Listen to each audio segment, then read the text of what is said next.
we sing In the Bleak Midwinter, I'm always struck by how quiet and simple it feels.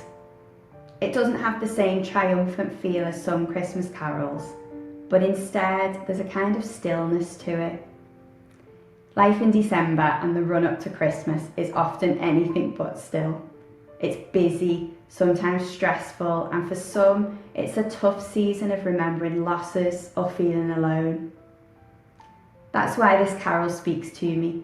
It slows everything down and reminds me to reflect on the wonder of Christ's birth.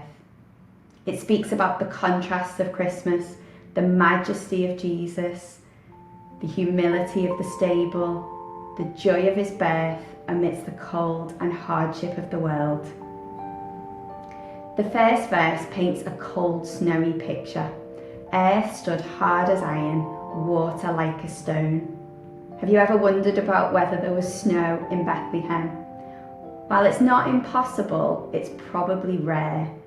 But I think Eleanor Rossetti, who wrote these words, was doing more than describing the weather. She's giving us a picture of the world when Jesus came, a world that was harsh, barren, and desperate for hope. And isn't that where we often find ourselves? Life can feel so heavy and cold, like layers of snow piling up. But into that bleakness, Jesus comes.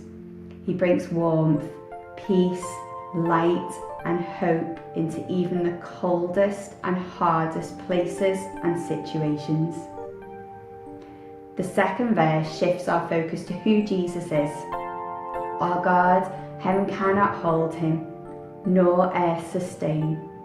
It's amazing, the God of the universe, the one too big for heaven or earth, chose to be born in a stable, in a manger. It wasn't glamorous or majestic, but this humble birthplace was enough. That thought comforts me, especially during the times when life feels messy or I don't feel like I have it all together. Jesus doesn't ask for perfection. He meets us in the ordinary and imperfect. The God who's beyond all comprehension chooses to meet us exactly where we are. Then there's the verse about Mary, which is so tender. Mary, in the middle of all the chaos and wonder of that night, worshipped the beloved with a kiss. It's such a personal moment. All the angels are there, but the hymn writer zooms in on Mary's quiet love for her child.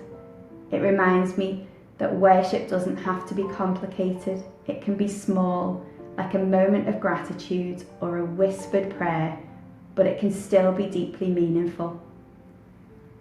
And then there's the last verse, the one that many of us remember most. What can I give him, poor as I am? It turns our reflection inward. What can we give to the King of Kings? The answer is beautifully simple. Our hearts. That's it. That's what Jesus wants most. Not fancy gifts or perfect lives, just our love. Even when I feel stressed, drained, or empty, I can give him that, and somehow that's enough. In the Bleak Midwinter reminds me to slow down, to find beauty in simplicity, and to remember that Jesus came to bring hope into the hardest places. No matter how busy or broken life feels, he's there, asking for my heart, and that's a gift I can always give.